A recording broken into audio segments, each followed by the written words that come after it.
Au nom du Père, du Fils et du Saint-Esprit. Amen. Que la paix et l'amour de notre Seigneur Jésus-Christ soient toujours avec nous, mes frères et mes sœurs dans la foi chrétienne. Nous organisons une croisade d'évangélisation à la demande du Seigneur Jésus-Christ du 25 septembre 2026 au 1er octobre 2026 aux États-Unis, dans l'État de Californie. Si vous êtes intéressé, merci de prendre vos prédispositions afin de prendre part à ce moment de partage de la parole de Dieu et de prière. Dans les jours à venir, je reviendrai vers vous afin de vous donner les informations relatives à la croisade, notamment le montant à payer pour la participation ainsi que l'aéroport d'arrivée. La Californie est le 3e État le plus grand des États-Unis. Chaque État a ses règles. La TVA en Californie est très élevée. Et c'est très grand, la Californie. Nous travaillons à trouver un espace, un environnement convenable, adéquat, conforme à la volonté de Dieu, à un coût raisonnable. C'est la raison pour laquelle, en dépit du manque de temps, incessamment, je dois me rendre en Californie afin d'être au plus près de la réalité et finaliser toutes les démarches liées à la croisade pour pouvoir être à même de vous apporter toutes les réponses dont vous aurez besoin relativement à la croisade. Merci donc de patienter encore quelques jours, car déjà nous recevons un certain nombre de questions liées à l'aéroport d'arrivée. Merci de patienter encore quelques jours, je reviendrai vers vous. Merci de votre bonne compréhension et que Dieu nous bénisse au nom de Jésus.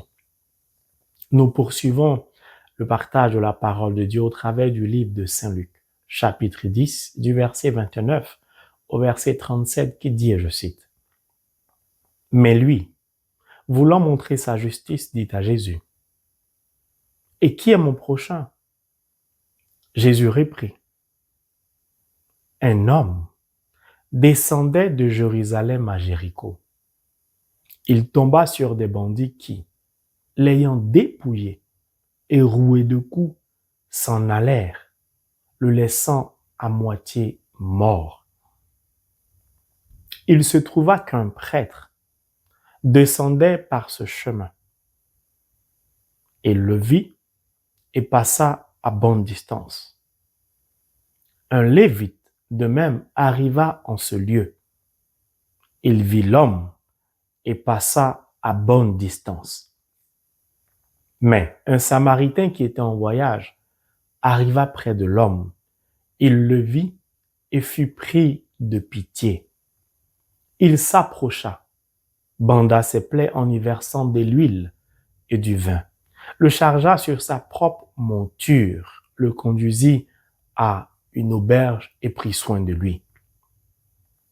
Le lendemain, tirant 2 pièces d'argent, il les donna à l'aubergiste et lui dit, « Prends soin de lui, et si tu dépenses quelque chose de plus, c'est moi que te rembourserai quand je repasserai. » Lequel des 3, à ton avis, s'est montré le prochain de l'homme qui était tombé sur les bandits?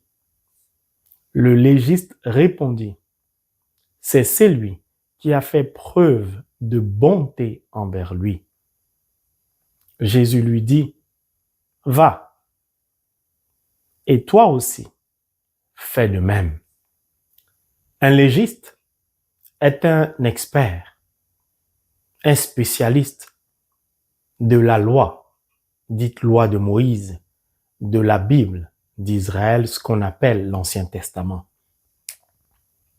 C'est un docteur de la loi. Il enseigne la Bible d'Israël, l'Ancien Testament. Il explique les textes religieux. C'est donc quelqu'un qui a de la connaissance. Cet expert demande à Jésus qui est son prochain. C'est lui à qui il pose la question. C'est le Verbe qui s'est fait chair. C'est la loi elle-même. Nous savons que Jésus-Christ est sorti de Dieu. C'est un être profondément spirituel. et à la fois charnel. Son langage est donc spirituel. La compréhension de son langage se fait donc à un niveau spirituel. Car le langage de Jésus est d'une profondeur spirituelle inimaginable. Nous savons que le Verbe qui s'est fait chair ne s'exprime pas en vain. Dans la vie spirituelle, il n'y a pas de hasard. Tout a un sens. Alors, essayons de décortiquer ce paragraphe que vous connaissez plus ou moins par cœur. La réponse de Jésus. Un homme descendait de Jérusalem à Jéricho.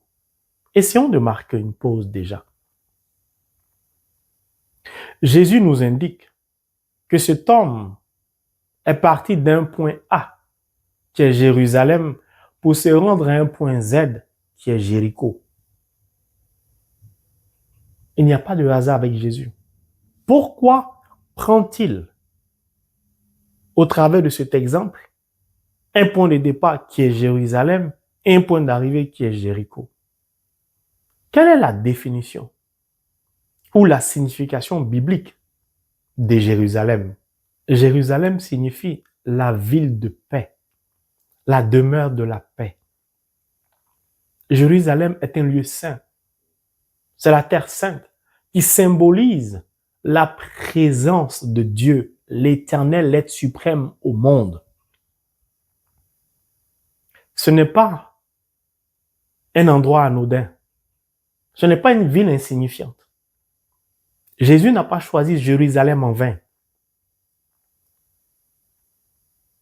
Jésus nous donne de comprendre que cet homme-là vient d'une ville de paix, d'une terre sainte, où Dieu est présent.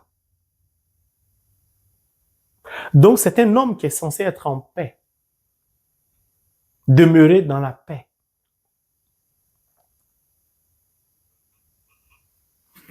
Cet homme-là a pour destination finale le point Z, Jéricho.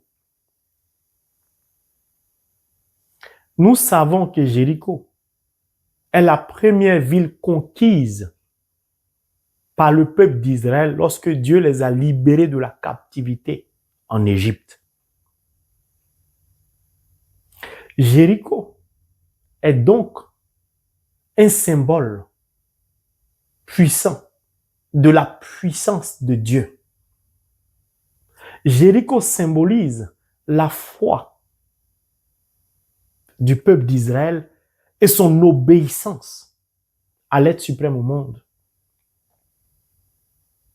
pour conquérir Jéricho. Dieu était au devant de son peuple. Puis, lorsqu'ils ont traversé Jéricho, ils sont arrivés en terre promise où coule le lait et le miel. Jéricho est donc le symbole de l'amour de Dieu pour son peuple. Jéricho est le symbole de l'expression de la bonté de Dieu qui aime ses enfants, son peuple.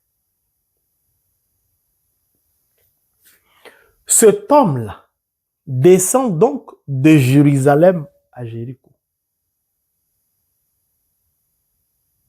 De la paix, de la tranquillité. Un lieu saint. Il part d'un lieu qui symbolise la présence de Dieu. Donc, il est censé être en connexion avec Dieu. Cet homme-là, qui va jouir du lait et du miel, qui va vivre dans l'abondance de Dieu, se voit en chemin attaqué, agressé.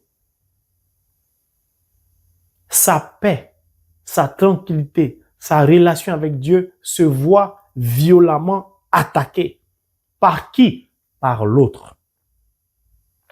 L'usurpateur, l'arnaqueur, le menteur, le bandit, l'agresseur. L'autre va se déchaîner sur lui au travers des bandits. Ils vont le dépouiller. Ils vont prendre tout ce qu'il avait. Il ne veut pas s'en aller.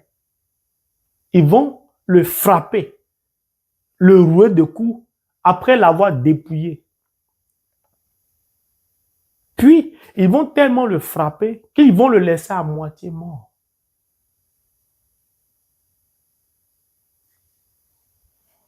Cet homme qui demeurait dans une paix intérieure, dans une relation profonde avec Dieu, qui était tranquille, qui était dans l'abondance, certainement, voit sa paix totalement attaquée, troublée.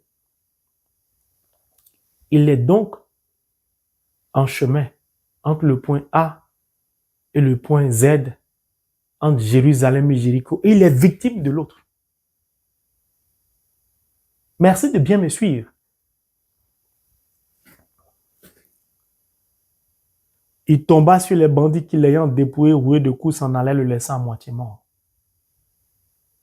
Il se trouva qu'un prêtre descendait par ce chemin. Il a vu l'homme, il est passé à bonne distance. Donc, il ne cherche même pas à identifier la personne, à s'approcher. Il cherche à préserver sa vie. Peut-être qu'il soupçonne celui qui est en train d'agoniser, qui se meurt. Il passe à bonne distance. Il ne veut même pas se mêler de proche. Ça ne l'intéresse pas. La situation qu'il voit, il n'ose même pas même regarder avec son cœur. Il regarde avec ses yeux et puis il part. Ou la distance, non, ça ne m'intéresse pas. Je ne me sens pas concerné. Puis, un lévite, de même arrivant en ce lieu, il vit l'homme et passa à bonne distance. Donc, le lévite agit de la même manière que le prêtre. C'est pourquoi le verset 32 dit, un lévite de même. Donc, Dieu prend le prêtre et le lévite, il les met dans le même panier. Et Jésus, au travers de son exemple, nous dit que les deux là, ils ont vu avec leurs yeux et ils sont passés à bonne distance. Marquons une autre pause. Permettez que je lise la signification ou le rôle d'un prêtre avant de poursuivre. Et on va comprendre en même temps le rôle d'un lévite pour mieux comprendre. Dans le contexte biblique, le terme prêtre désigne un homme choisi pour diriger le culte, administrer les rites sacrés et guider la communauté dans sa foi. Dans le judaïsme ancien, le prêtre était le médiateur entre Dieu et le peuple. Souvent un membre de la tribu de Lévi, responsable des sacrifices et des rituels au temple.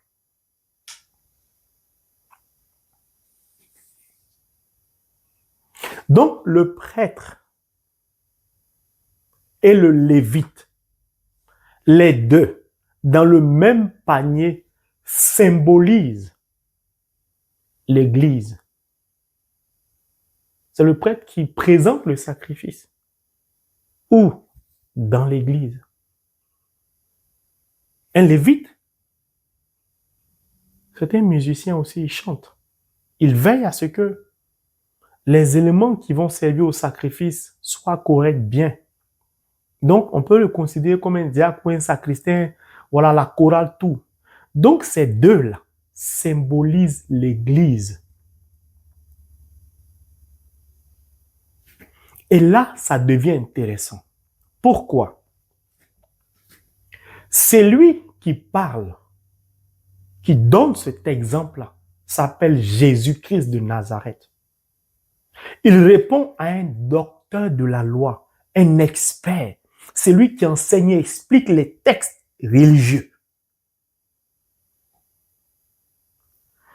Saint Paul nous dit, Colossiens chapitre 1, le verset 18, que c'est lui qui est en train de parler, qui s'appelle Jésus-Christ, qui donne cet exemple, est la tête du corps qu'est l'Église. Et l'exemple qu'il prend concerne l'Église, ou du moins ceux qui, dans l'Église, sont censés exercer leur sacerdoce, accompagnés de la chorale, des sacristains, c'est-à-dire des baptisés qui viennent prendre part à la célébration eucharistique. C'est pourquoi la définition, c'est lui qui présente le sacrifice pour la communauté chrétienne. Ce n'est pas n'importe qui un prêtre. Ce n'est pas n'importe qui un lévite.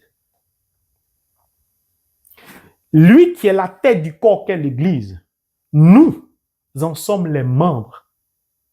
1 Corinthiens 12, verset 27. Donc le prêtre et le lévite symbolisent nous les baptisés.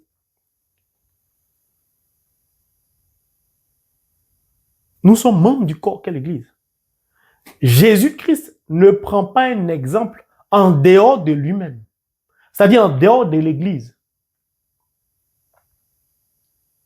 Son message est donc profondément adressé aux hommes religieux qui sont à la tête, qui sont censés enseigner, expliquer les textes religieux. Et en même temps, il s'adresse à ceux qui font vivre l'Église et ceux qui participent dans la maison de Dieu à l'offrande du sacrifice, c'est-à-dire aux baptisés que nous sommes.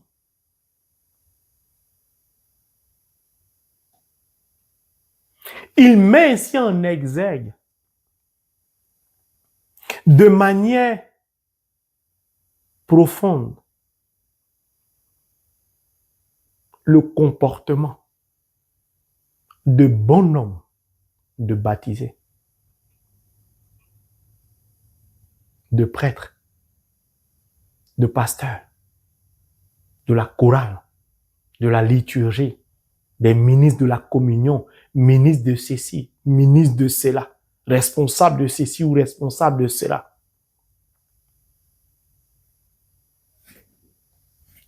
Comment le fait-il?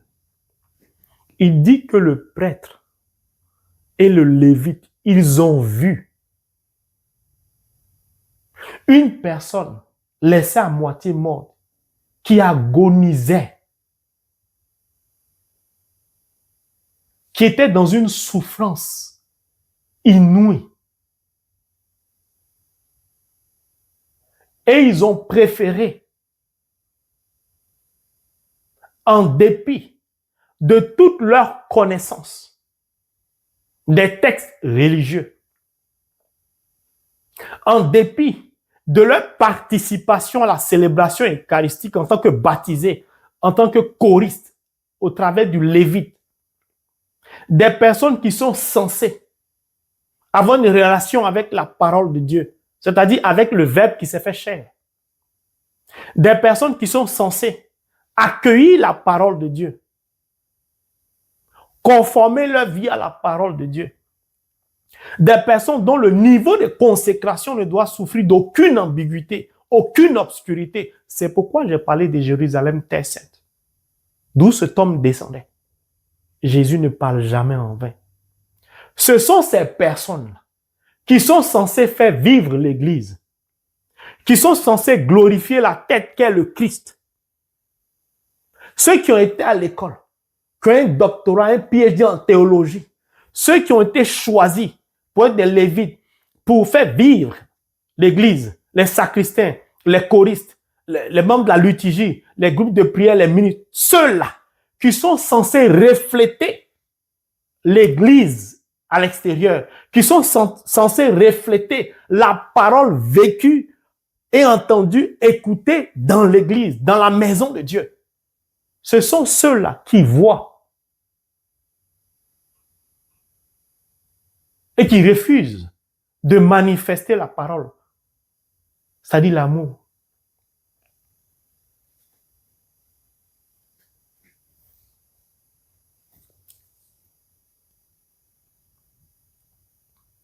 Si vous, qui êtes censés matérialiser la parole à l'égard des autres, vous passez à bonne distance, comment les païens vont se convertir? comment l'Église de Dieu va aller de l'avant. Jésus dit, il passait à bonne distance. Vous savez ce que cela veut dire? Celui qui gisait là, laissé à moitié mort, ça se trouve, c'est un paroissien, c'est un fidèle du temple où le prêtre officie. Mais comme ils sont passés à bonne distance, ils n'ont pas pu l'identifier. Ça se trouve, ce paroissien-là, ce fidèle-là, tous les samedis soirs, tous les dimanches ou en semaine, quand le panier de la quête passe, lui il donne pour l'église, pour le temple, pour que le prêtre soit nourri. Il paie son dernier écu pour faire vivre la communauté chrétienne. Et lui, là, aujourd'hui, attaqué. Le prêtre se détourne. Le lévite se détourne.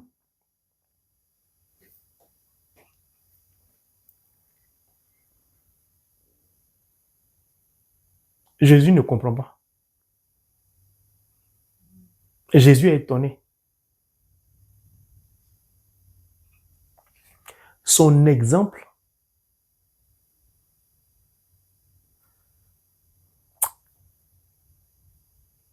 révèle la cruauté, la méchanceté, le caractère égocentrique de bon nombre de baptisés. J'englobe dans baptisé, prêtre, cardinal, évêque, pasteur, bishop, tout ça. Ça me fait très mal quand le Seigneur me donne de comprendre la parole comme ça. Je souffre où je suis. Parce que bon nombre de chrétiens, fidèles à leur paroisse, parfois tombent malades. On ne les visite même pas. L'église,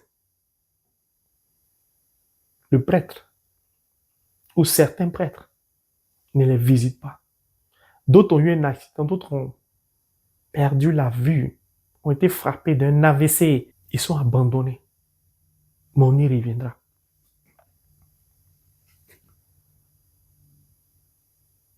C'est un cri de cœur de Jésus au travers de son exemple. Il interpelle ceux qui sont à la tête et les baptisés. Mais un Samaritain, quelqu'un qui est censé être considéré comme un pécheur, de qui il ne faut pas s'approcher. Donc Jésus sépare. Mais, conjonction de coordination qui marque une opposition. Jésus oppose l'attitude de ceux qui ont la connaissance ou qui sont censés avoir la connaissance de la parole de Dieu à ceux qui n'ont pas la connaissance.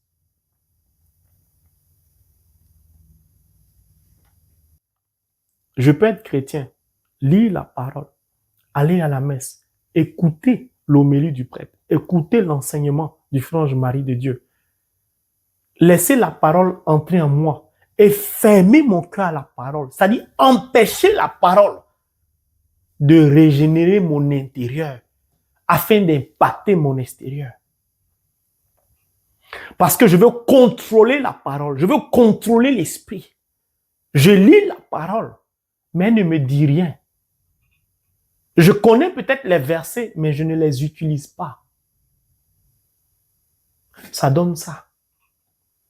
Peut-on être chrétien sans laisser la parole s'asseoir en nous, hein, et laisser la parole assise en nous s'exprimer? Est-ce que être chrétien, ce n'est pas vivre comme le Christ? Si l'humanité va mal à cause des gens comme ça, dont Jésus lui-même parle, des gens dont leur parole lie un bout de carton qu'on appelle diplôme à pouvoir et autorité. C'est un expert, c'est un professeur en médecine, il a quand même étudié. Donc, toi, tu es qui? Tu as quel niveau pour essayer d'apporter un argument contradictoire ou douter de ce que le professeur en médecine a dit? Attends, il a étudié la théologie. C'est un docteur, il a un PhD en théologie. Quand il parle, sa parole fait foi. Toi, tu as quel niveau? Tu n'es qu'un simple paysan, menuisier, tu n'as même pas de diplôme, peut-être même tu es illettré.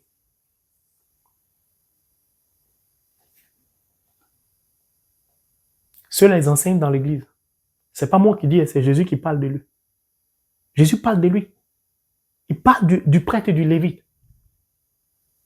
Qui parle des pasteurs, des prêtres, des laïcs qui proclament la parole de Dieu. Mais quand vous regardez leur comportement, vous vous demandez à quoi sert votre carnet de baptême. Ou bien vous vous demandez si vous êtes païen. Mieux vaut continuer mon chemin de païen que de chercher à me convertir parce que quand je les regarde eux-mêmes, ils s'entre-déchirent entre eux. Des instruments de Dieu pour de l'argent travestissent la parole de Dieu, ne prêchent plus l'évangile vrai pour de l'argent. La réponse de Jésus met à nu le comportement du légiste et de ses confrères.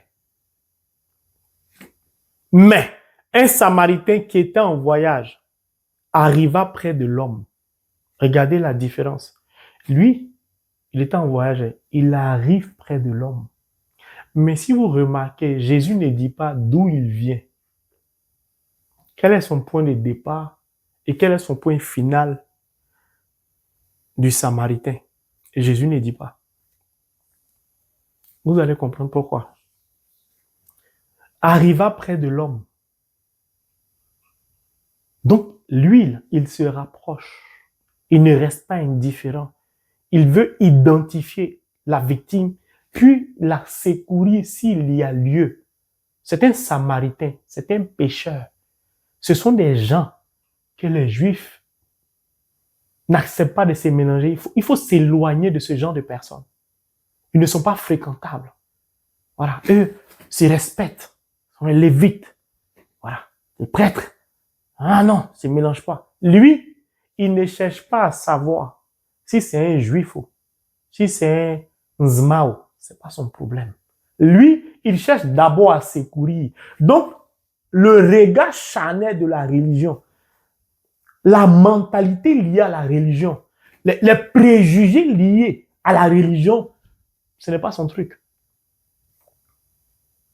Lui, il n'est pas dans des débats futiles. Oh, la Vierge Marie, c'est la sirène des eaux. Non, mais est-ce que nous au moins... Lui, il n'est pas dedans. Lui, il s'approche de la victime. Près de l'homme. Il le vit de la même manière que le prêtre et les lévites. De la même manière que les baptisés. Lui, il l'a vu.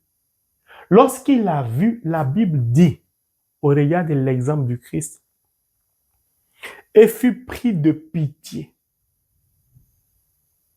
Donc, c'est un homme, ce Samaritain, qui a un cœur qui fonctionne spirituellement.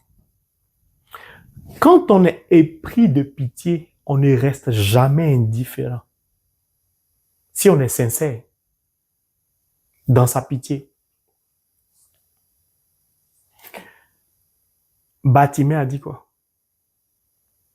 Jésus, fils de David, aie pitié de moi.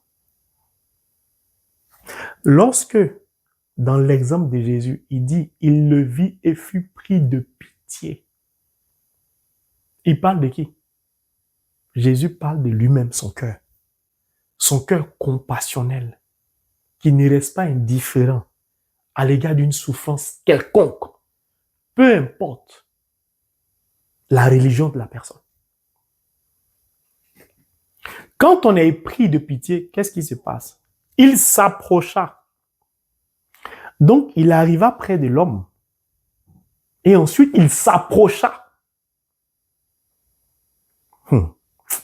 Alléluia, le Seigneur parle. Banda ses plaies en y versant de l'huile et du vin. L'huile servait à apaiser les douleurs.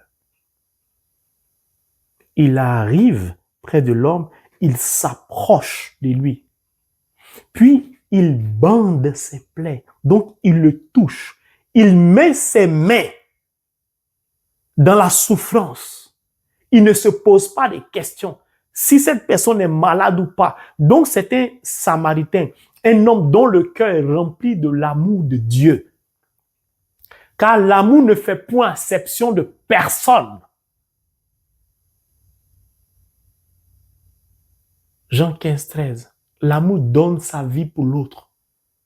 La Bible dit, il s'approcha, il banda ses plaies en y versant de l'huile pour apaiser ses douleurs, et le vin servait à désinfecter.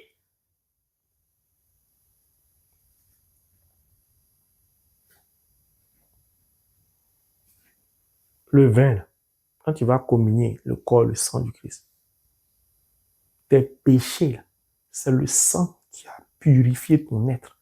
Le symbole du vin ici, c'est pour désinfecter, enlever les microbes, la saleté. Voilà. Oh, Dieu ne parle pas en vain, mon frère. L'huile d'onction, c'est pas pour les malades, c'est biblique et les prêtres appliquent. Ah, c'est pour la guérison. Le Seigneur prend des symboles. Merci Jésus. Il le chargea sur sa propre monture, le conduisit à une auberge et prit soin de lui. Le lendemain, tirant 2 pièces d'argent, 2 pièces d'argent, il les donna à l'aubergiste et lui dit, prends soin de lui. Et si tu dépenses quelque chose de plus, c'est moi qui vais te rembourser quand je vais repasser. Mon frère, ma soeur, cet homme qui est laissé à moitié mort, c'est peut-être toi que la maladie est en train d'écraser. C'est peut-être toi dont la souffrance sous laquelle tu ploies te fait agoniser. C'est ta famille qui ne s'en sort pas. C'est cette famille dans laquelle chaque année une personne meurt. On ne sait pas pourquoi. Cet homme qui est laissé à moitié mort, c'est l'idolâtrie de tes parents, de tes ancêtres, qui aujourd'hui a une incidence sur votre vie, qui fait qu'aucune femme ne se marie. Aucun homme ne réussit à avoir un enfant. Cette famille-là qui est laissée à moitié morte. Cet homme qui est laissé à moitié mort, c'est peut-être ta nation, ton pays, qui à l'approche des élections est torturé par le diable, est maintenu en esclavage par le diable.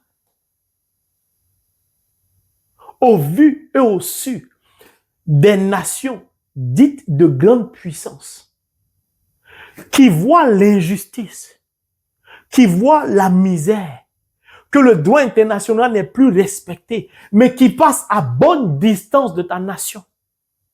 C'est l'hôpital qui, au travers de tous ces experts, ces professeurs, n'arrivent plus à trouver des remèdes pour toi, ne savent plus quoi te prescrire, qui passent à bonne distance, te prescrivent des médicaments qu'eux-mêmes savent que ça ne pourra rien faire puisque le cancer s'est métastasé, généralisé. L'AVC atteint un niveau, ton diabète atteint un niveau, ton cœur dysfonctionne tellement qu'on n'arrive plus à le stabiliser. Ton taux de fer est descendu. On ne sait plus à quel sein se vouer. L'hôpital ne peut plus rien faire pour toi, donnant l'impression qu'elle passe très loin de toi, à bonne distance. La souffrance dans laquelle tu ploies ou ta famille ploie donne l'impression qu'il n'y a plus de Dieu au-dessus des cieux. Donne l'impression à bon nombre de chrétiens qu'ils sont abandonnés, que Dieu ne peut plus descendre avec son armée, Dieu ne peut plus les secourir. Cette nation qui crie, qui prie à Dieu, on a l'impression que Dieu ne fait rien. Ce couple stérile qui a jeûné, prié, qui est allé de communauté chrétienne en communauté chrétienne, de groupe de prière en groupe de prière, de ministère en ministère, toujours pas d'enfants. Tout semble mal aller.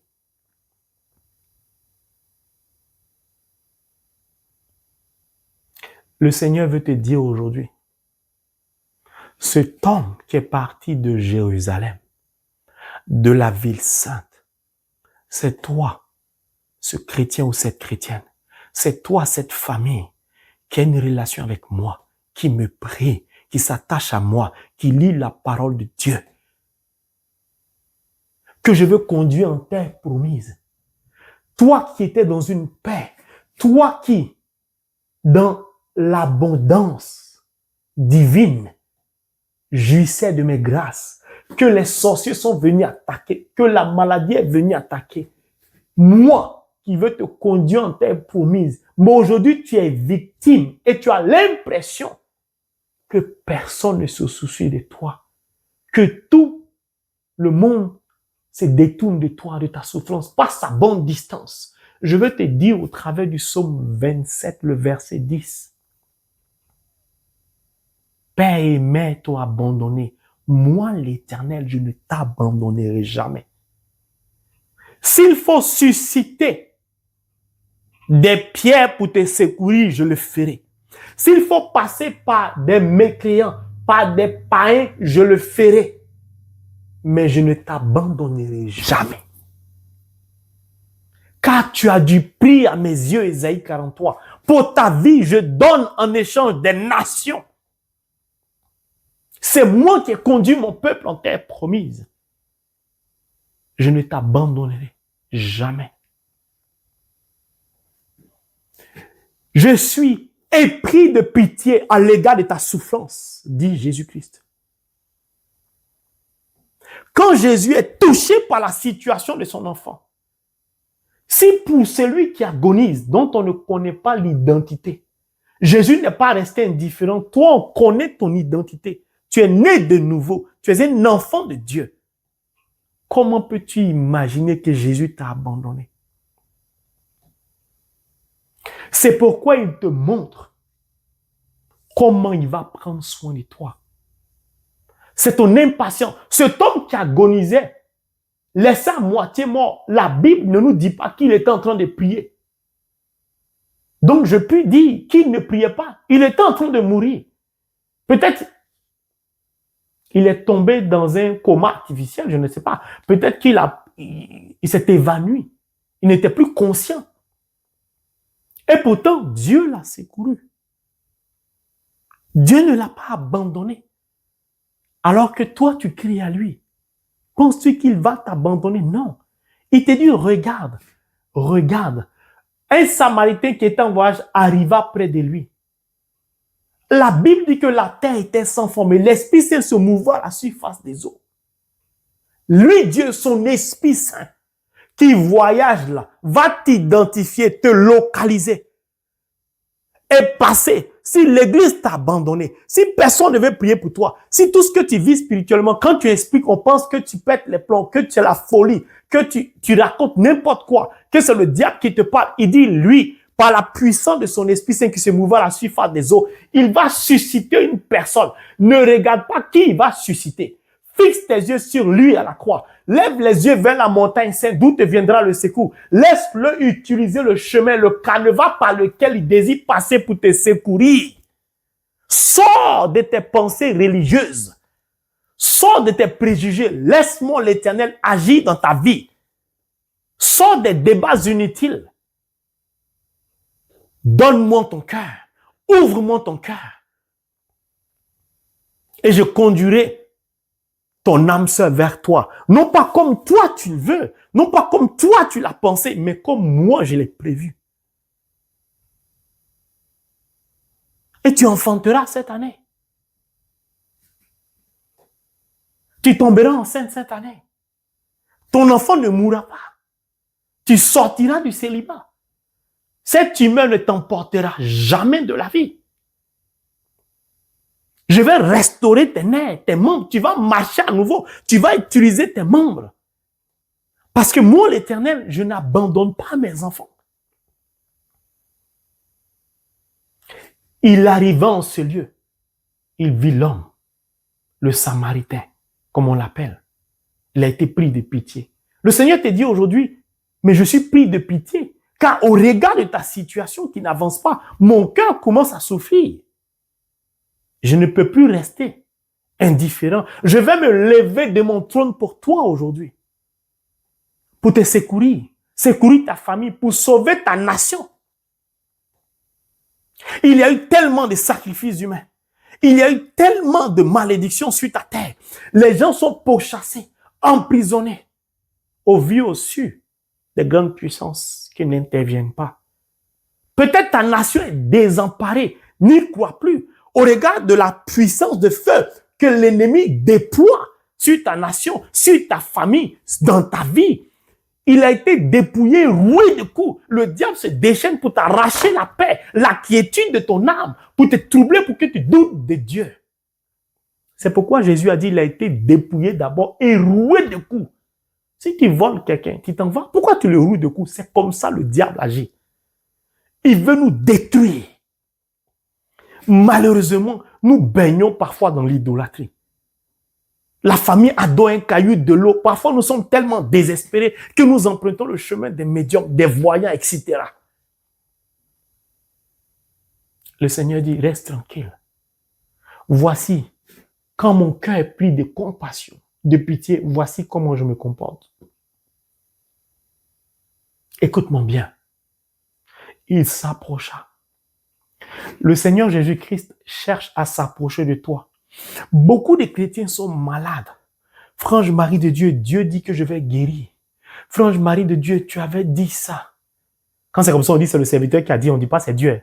Mais quand ça le miracle s'opère, on dit Dieu est puissant, on oublie. Franche Marie de Dieu, tu as dit que cette maladie-là, tu as dit ceci, cela. Mon frère, ma soeur, écoute bien ce que le Seigneur veut te dire aujourd'hui.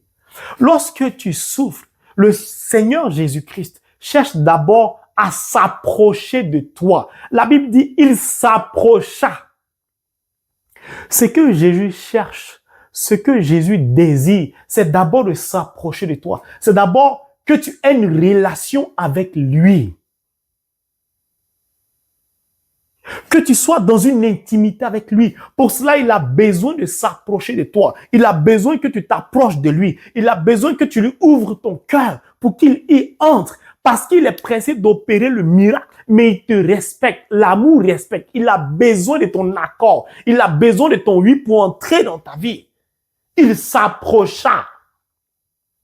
Et lorsque tu acceptes qu'il s'approche de toi, lorsque tu ne le rejettes pas par tes péchés, lorsque tu ne le rejettes pas par ton mépris, lorsque tu ne le rejettes pas en conformant ta vie à sa parole, lorsque tu ne le rejettes pas en l'écoutant, voici ce qu'il fait quand tu souffres. Lorsqu'il s'approche de toi et il essaie de créer une relation entre toi et lui en dépit de ta souffrance n'est pas un problème pour lui. À la seconde près, il peut l'arrêter, il peut la faire stopper, mais la relation avec toi ne dépend plus de lui. Lui t'aime, il veut ton oui. Il veut que tu t'engages avec lui pour que le miracle s'opère. Mais toi, tu réfléchis, tu te poses des questions, tu regardes ton extrait de naissance. Mais j'ai dépassé 60 ans, je ne peux plus enfanter.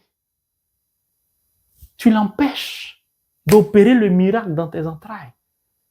Tu fixes ton regard sur les différents examens médicaux qui ne font que s'amplifier et s'empirer, qui atteste que la tumeur est grandissante, qui atteste que c'est en train de se généraliser, qui atteste que l'AVC atteint un niveau, qu'on ne peut plus stabiliser ton diabète, tes reins sont foutus. Et en fixant ton regard sur le diagnostic ou le résultat de la prise de sang que les médecins, les spécialistes t'ont présenté, tu oublies qu'il y a un être suprême au monde qui, lui, t'a créé, a créé l'univers invisible et visible, et que son esprit se promène à la surface de la terre pour te secourir. Il passe par qui il veut. Il est souverain en toutes choses.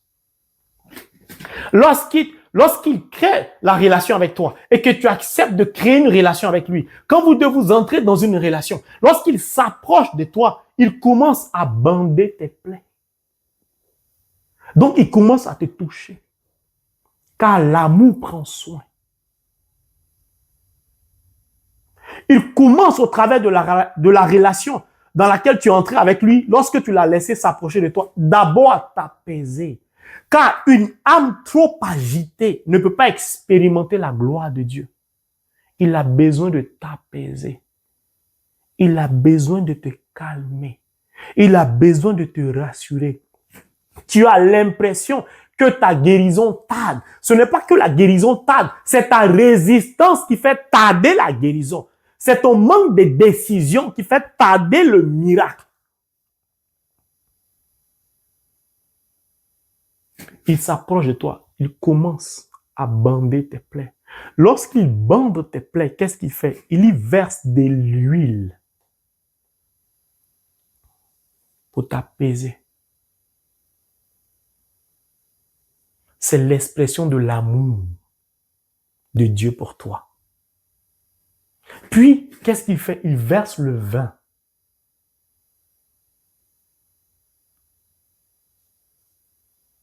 Pour désinfecter.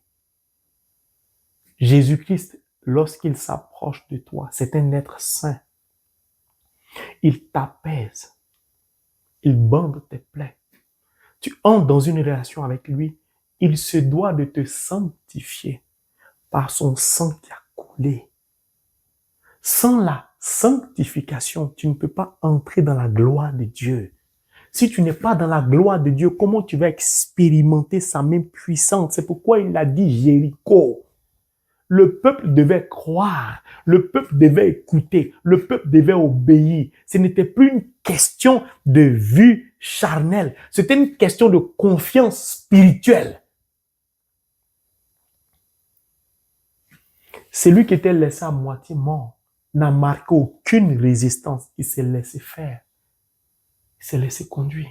Il a laissé le Samaritain prendre soin de lui, sans aucune résistance. C'est ce que Dieu veut faire avec toi.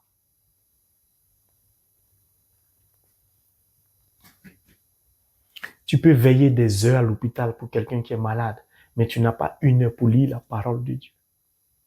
Comment tu veux qu'il s'approche de toi?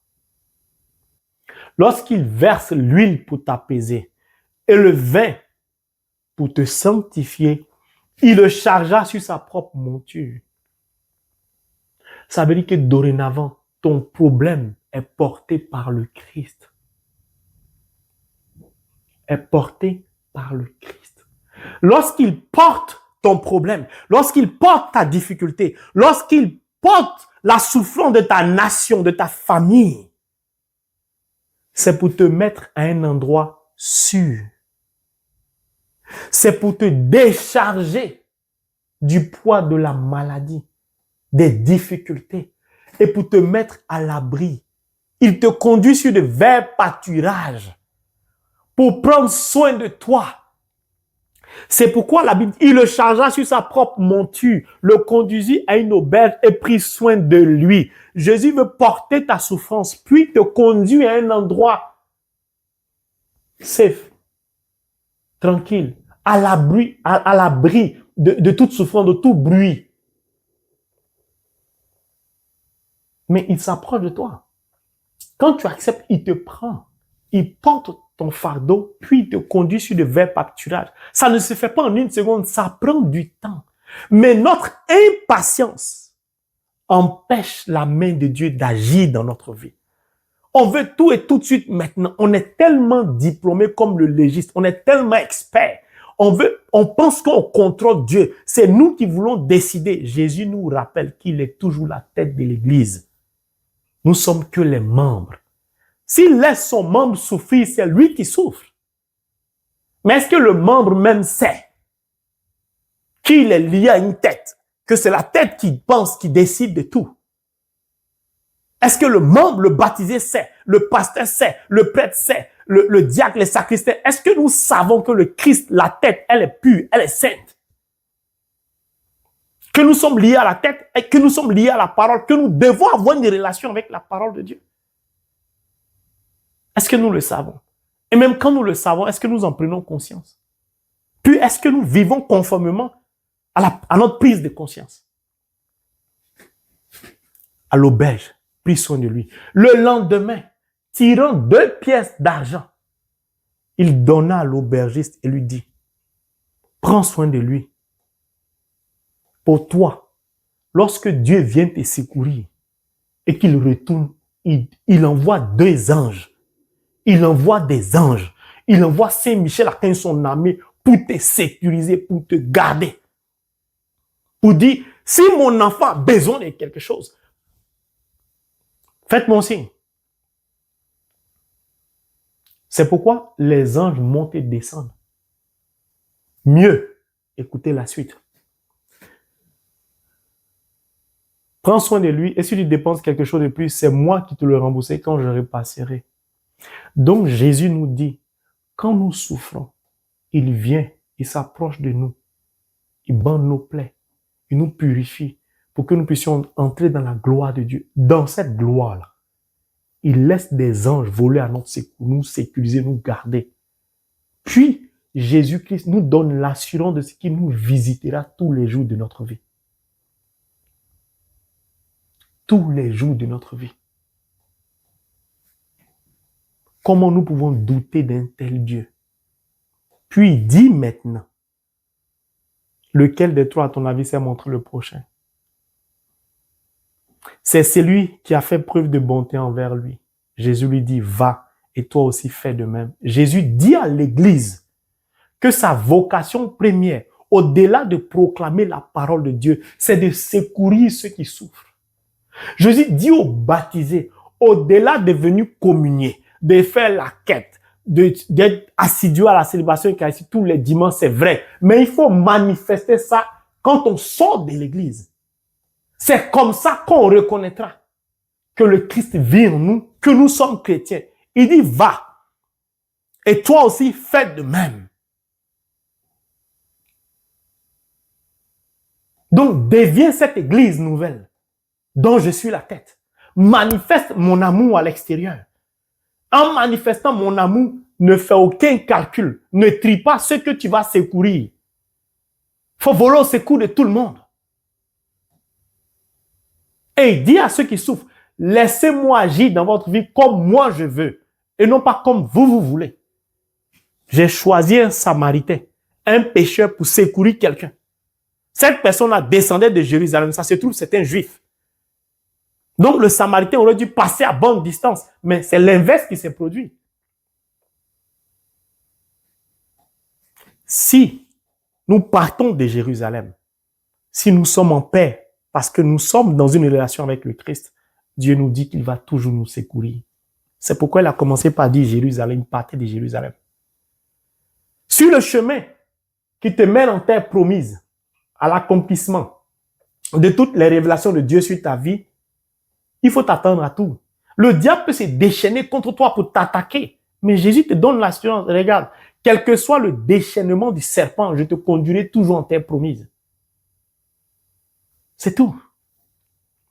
Ah, franchement, Dieu, la révélation a duré. Je ne comprends pas. Dieu a dit ça, voici ce qui se passe. Il est souverain. Il dit, calme-toi. Reste tranquille. Ésaïe 30, verset 15. La force d'un chrétien se trouve dans le calme. Nous nous agitons trop vite. Nous perdons l'aplomb, la paix de l'âme. Jéricho signifie la lune. Il y avait beaucoup de faux dieux là-bas, l'idolâtrie. Mais Dieu a vaincu. Donc, ce que les sorciers de ta famille ont fait, l'idolâtrie de ta famille, tout ça, Dieu te dit, regarde, ça ne pourra pas t'avoir. Si tu es dans une relation avec moi, tu te laisses faire, tu te laisses conduire par moi. Mais en même temps, Jésus dit à ceux dont la ville est toujours à cheval entre Jérusalem et Jéricho. Ils sont chrétiens baptisés à l'église, mais ils sont aussi dans des pratiques mystiques, dans l'idolâtrie, dans des cérémonies mystiques. Le Seigneur nous prévient. Si nous sommes dans ce genre de pratiques-là, alors que nous sommes chrétiens, voici ce qui va nous arriver en mi-chemin. Le diable va se déchaîner pour nous dépouiller, nous rouer de coups. Ne venez pas pleurer. Il me dit, Seigneur, où tu es? Mon frère, ma soeur, c'est cet enseignement que j'ai voulu partager avec vous. Quand j'ai commencé l'enseignement, mon cœur battait beaucoup. Depuis que je suis en train de parler, mon cœur bat beaucoup. Ça bat tellement fort que parfois j'ai du mal à respirer, à parler. Ça veut dire qu'il y a beaucoup de personnes qui vont écouter cet enseignement, qui sont dans une souffrance profonde. Il y a beaucoup de personnes qui sont peut-être désespérées. Alors permettez de manière exceptionnelle que je puisse prendre mon chapelet, cette âme puissante divine, pour offrir par l'intercession de la Vierge Marie la souffrance de toutes ces personnes au travers de cette chaîne qui crie à Dieu, qui nous écoute, au Seigneur Jésus-Christ. et le supplier d'agir dans nos vies.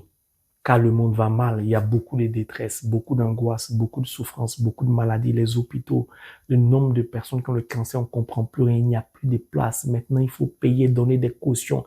Ça devient compliqué. Et beaucoup de personnes se posent beaucoup de questions sur l'amour de Dieu, sur la présence de Dieu, sur l'existence de Dieu. Alors qu'il est réel. Au travers de l'exemple du bon Samaritain, il nous montre qu'il ne va jamais nous oublier.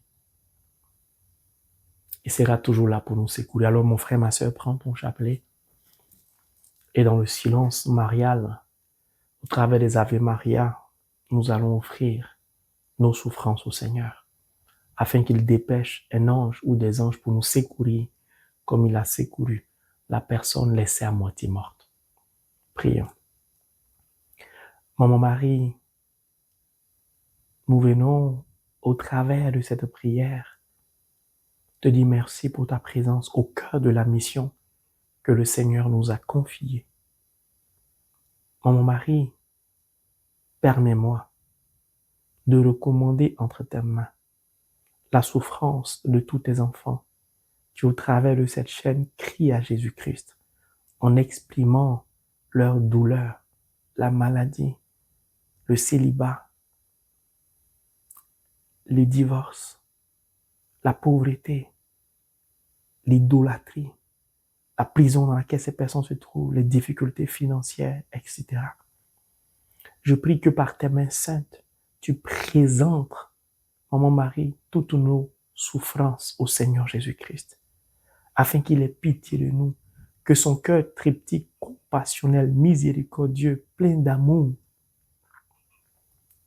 soit épris de pitié pour nous et vole à notre secours, comme cet homme laissé à moitié mort a été secouru par le Samaritain. Maman Marie, qui mieux que toi peut nous donner d'expérimenter l'amour de Jésus-Christ? C'est pourquoi nous nous abandonnons à toi.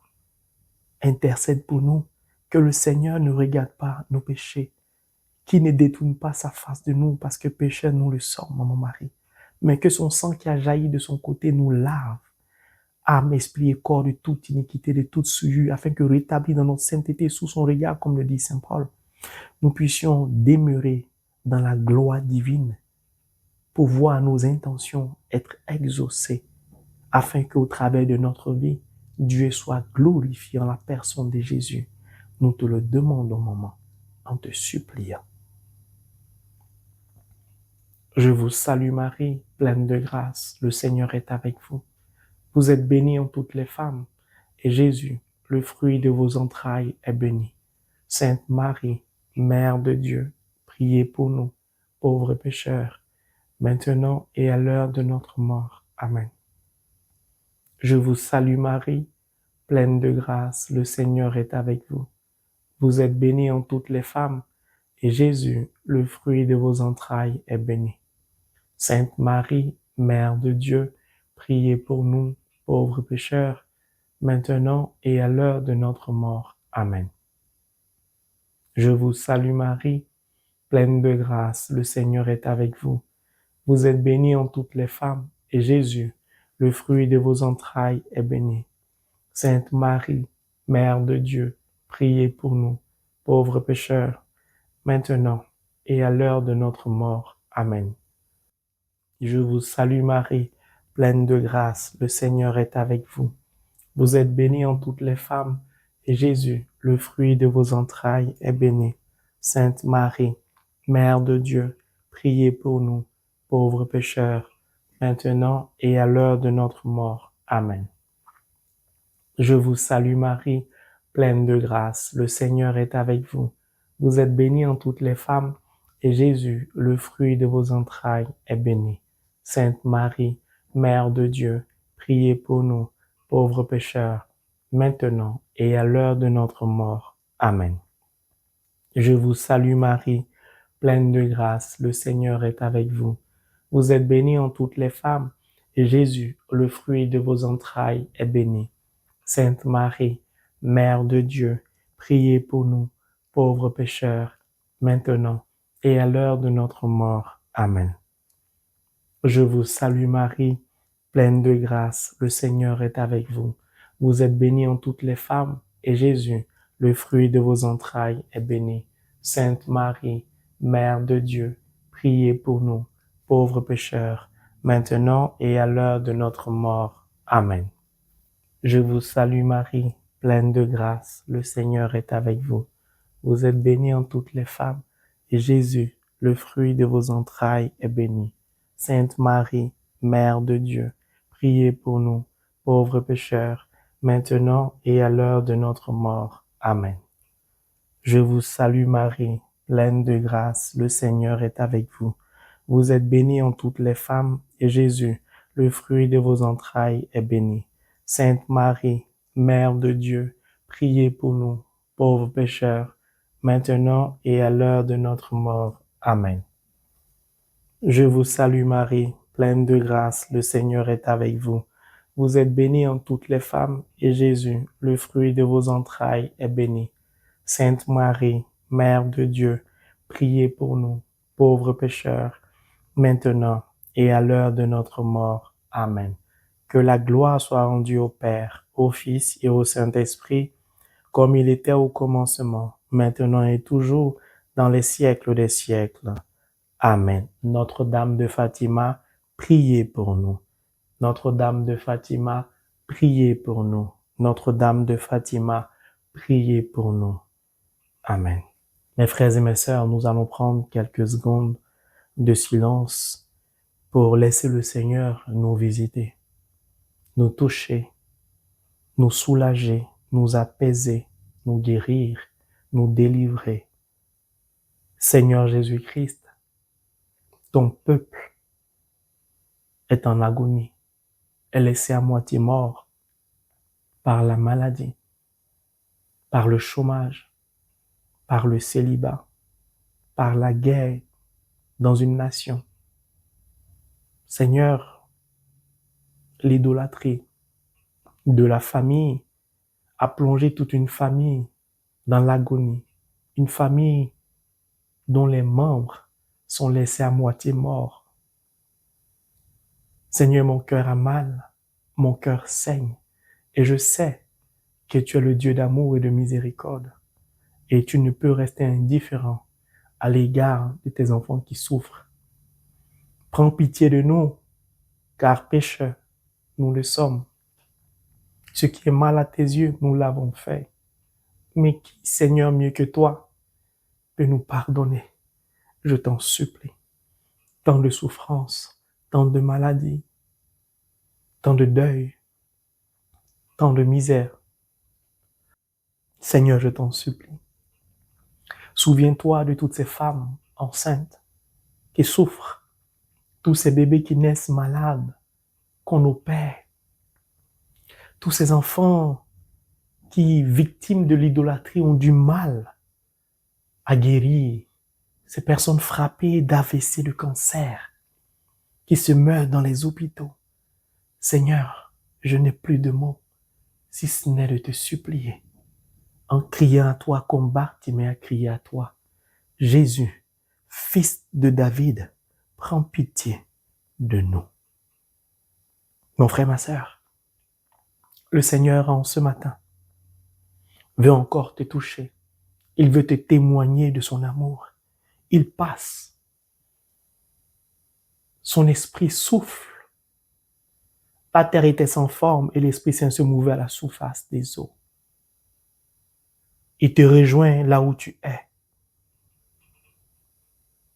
Je dis, il te rejoint là où tu es. Et tu vas sentir sa présence. Il va te toucher. Il va te libérer. Il va prendre, il va charger sur sa propre monture ta souffrance. Dispose-toi et ouvre-lui ton cœur. Maintenant, merci Jésus. Merci mon Seigneur.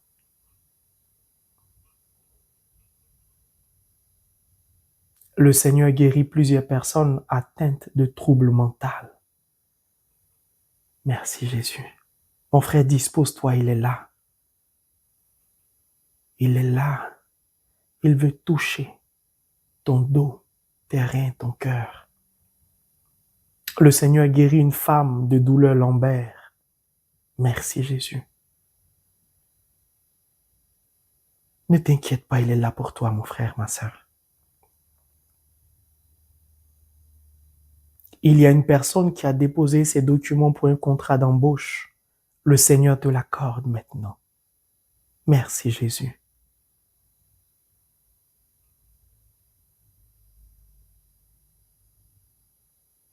Le Seigneur guérit une personne qui souffre d'une hernie discale. Merci Jésus. Dispose-toi, il est là pour toi. Il est là pour toi, je dis dispose-toi.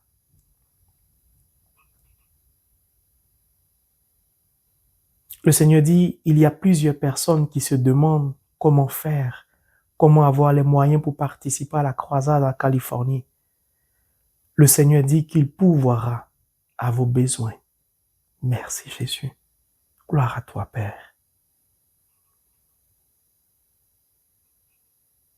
Merci Jésus. Merci.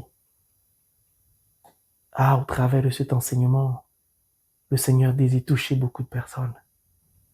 Le Seigneur donne la paix à plusieurs personnes vraiment désespérées.